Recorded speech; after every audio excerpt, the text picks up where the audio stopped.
Three letters. LSU.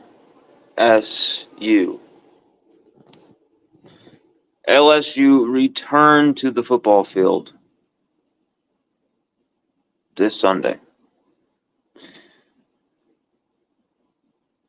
We'll just wait just a second for people to get in here.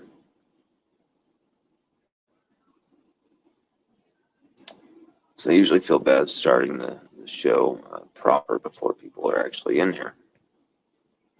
And we're getting a few people in here. What's up, everybody? Under 72 fucking hours until LSU kicks off in Allegiant Stadium in Las Vegas against USC, a team that we've only played twice before, 1979 and 1984. This will be the third time. We should have played them in the 2003 National Championship game. The 03-04 BCS National Championship game. Oklahoma had no right being in that game. It should have been LSU USC. Instead, the AP, after LSU win that title, in the title game, actually selected, the AP poll awards USC the national championship. They tried to share that title. They tried to steal it right out of our hands. And LSU weren't having any of it. And literally, you can still see the fuck USC bumper stickers. Every time I go to Baton Rouge, anytime I go to New Orleans, I see a fuck USC bumper sticker or a fuck USC flag, at least one of them. And those are relics from a very long gone era. And it's beautiful. And so I really think LSU fans who are going to be in that arena, I'm going to be in a place where if we literally cheer for a team, if we literally have anything on for a team, we are kicked out. We have to show like 100% complete, straight down the line. Like we can't even, there's no cheering, no nothing. Okay? In the press box. But you guys out there need to go fucking crazy. You guys need to go absolutely bananas. Make it some type of environment like Tiger Stadium. It's never going to be Tiger Stadium, but make it somewhat like it. Because I'm telling you, that defense are going to come fast, they're going to come furious, and they're going to come from the fucking first minute. They're going to just attack Miller Moss. You think there's questions about Garrett Nussmeier being a first-year starter and all this? Look at Miller Moss. He's never played anyone in the SEC. He only had one snap versus a team like U of U. He only had 2 snaps versus a team like Notre Dame. Like, this guy has played against nobody. 16 snaps against Rice. Are you kidding me?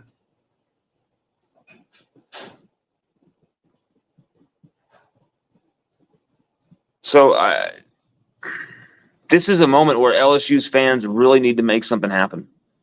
If you want that streak to end, you make it end yourself, too. You've got to be in the foxhole with these guys.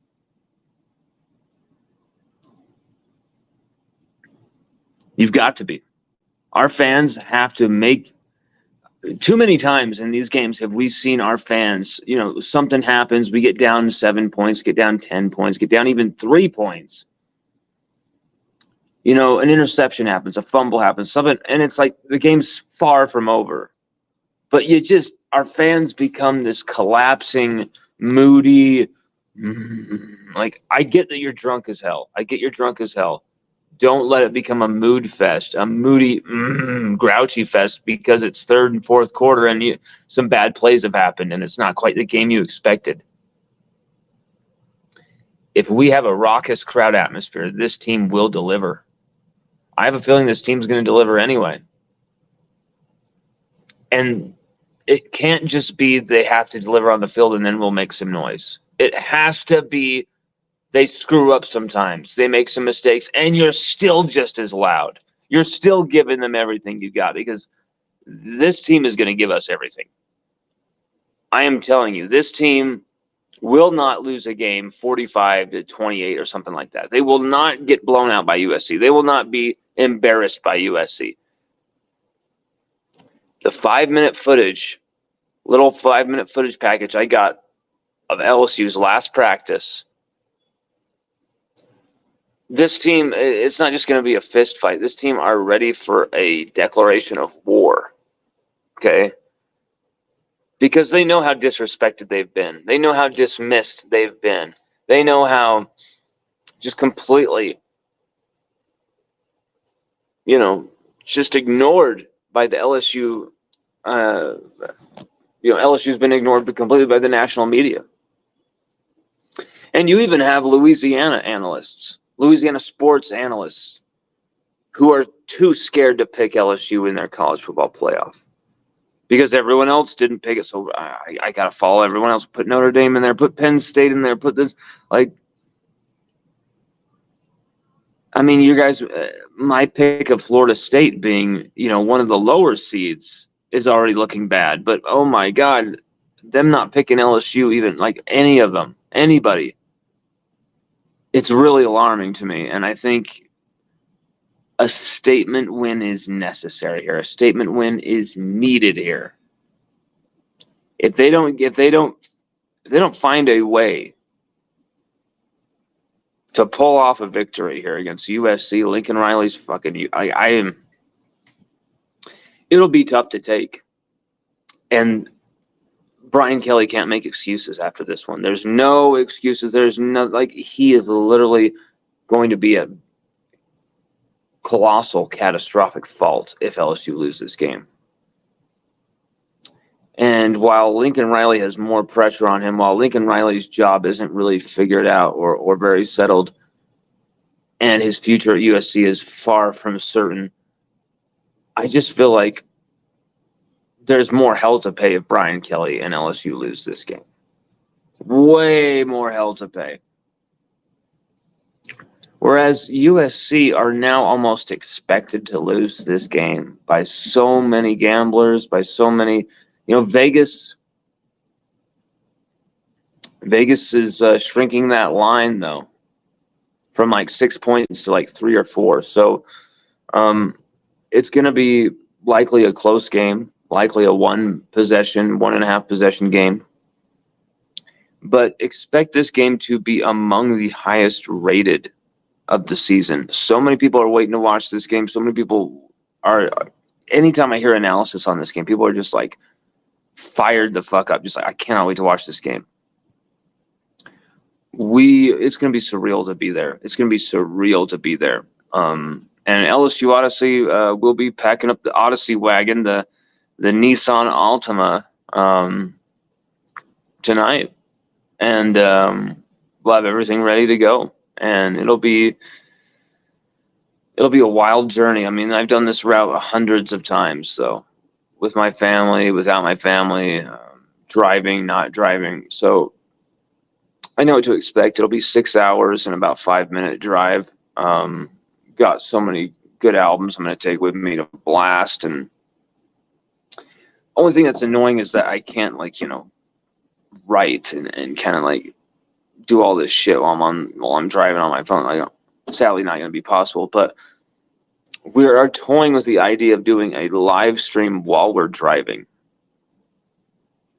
Literally our journey by the second, which probably sounds egotistical or stupid or weird or whatever, but I see a lot of less interesting websites with less interesting people with less interesting things to talk about doing stuff like that. We're talking about LSU.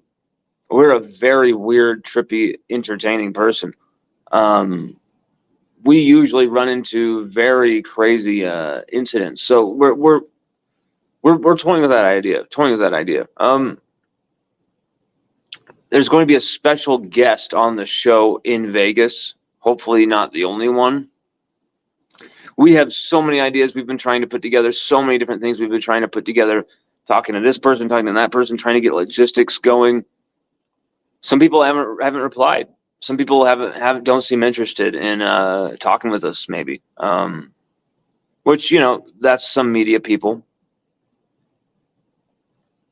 There's one media person who has already committed to be on the show, but just doesn't seem to think we're a priority to reply to. So I mean, we just don't know really what's going on with them. But we're always prepared. We always have these interviews already done.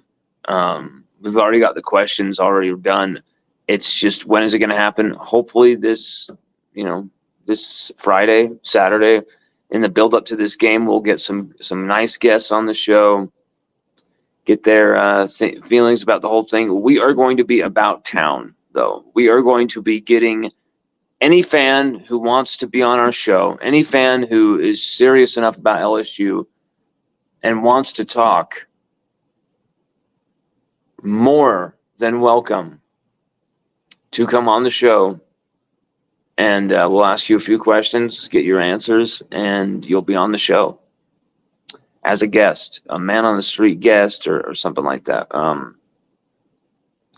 We've also rented it's like a self-contained little condo thing, and right off the strip.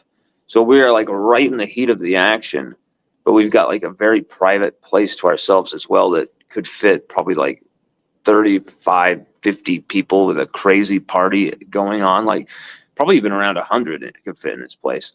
So that might be a base of operations. That might be a place where things get down, we go down, get down to go down. But we'll see. We've got,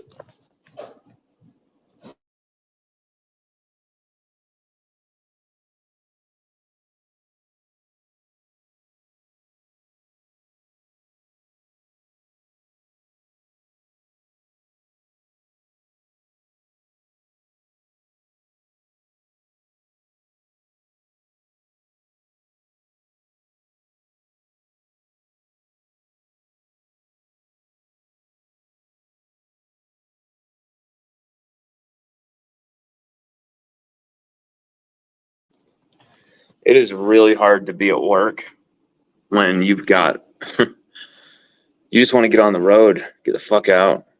I want to have a nice night with Chelsea and with Sage before I go.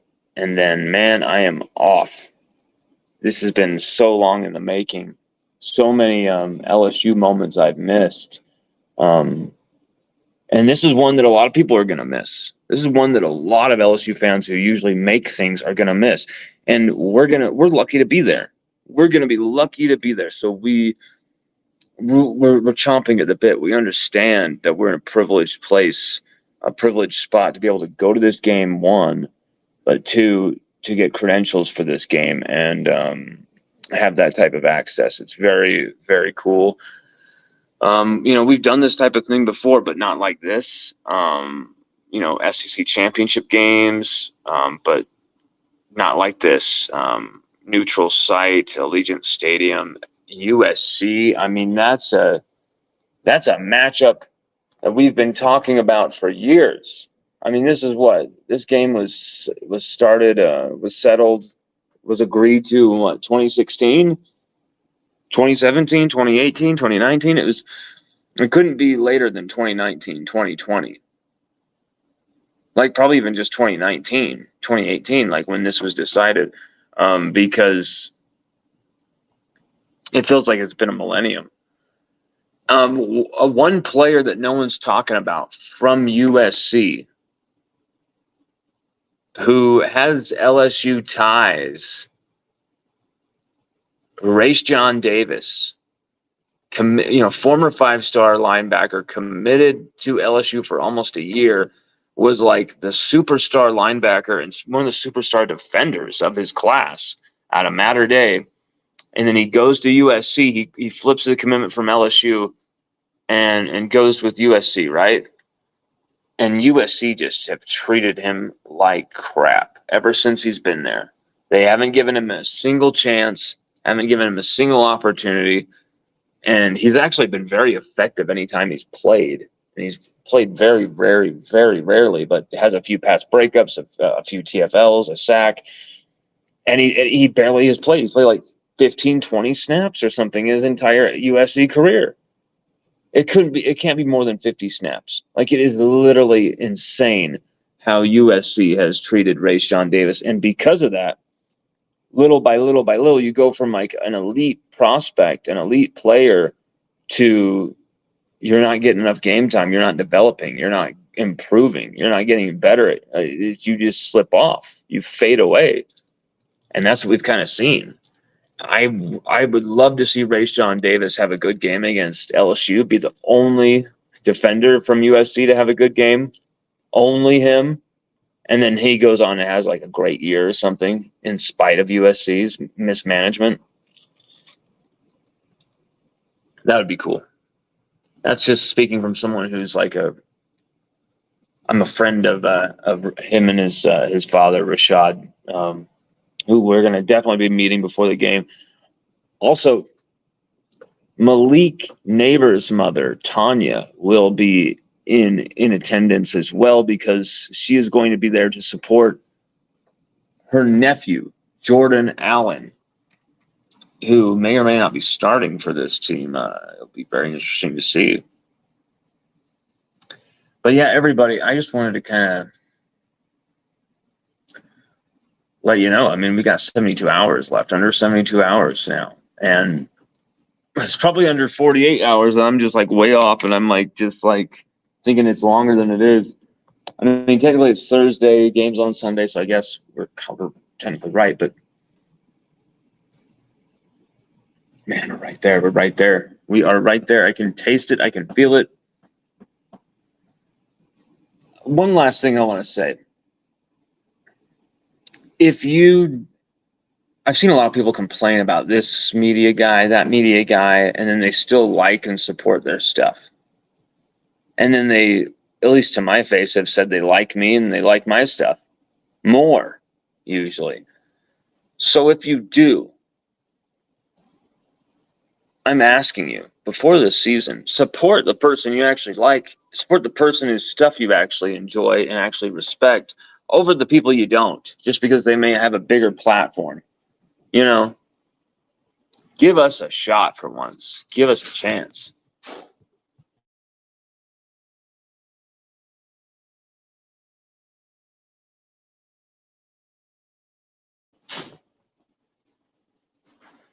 But, you know, to make that happen, we got to have the best stuff possible. So we are going to go like crazy and focus like crazy on making sure we provide the best content possible for you guys. That's the thing about LSU fans. You don't really want to put up with losers or whiners or criers or little babies looking for excuses. You just want winners. And okay, someone won that day. All right, great. And then now they're not winning the next day. You kind of throw them away and move on to the next one. And that's kind of what happens with the media. So I understand. That's kind of what I've signed up for. And what I think is extremely impressive is when you can maintain that staying power within that type of a vibe of being thrown away really quickly, of being, you know, surplus to requirements kind of thing, and actually be consistent for years, be consistent for over 5 years now. That's something that we have been able to do. And I'm very proud of that. But now I can't wait to take this to the next level. This is going to be so crazy and so surreal. I just, I'm very excited, very pumped. As you can tell, I'll shut up about it. But this is going to be awesome, baby.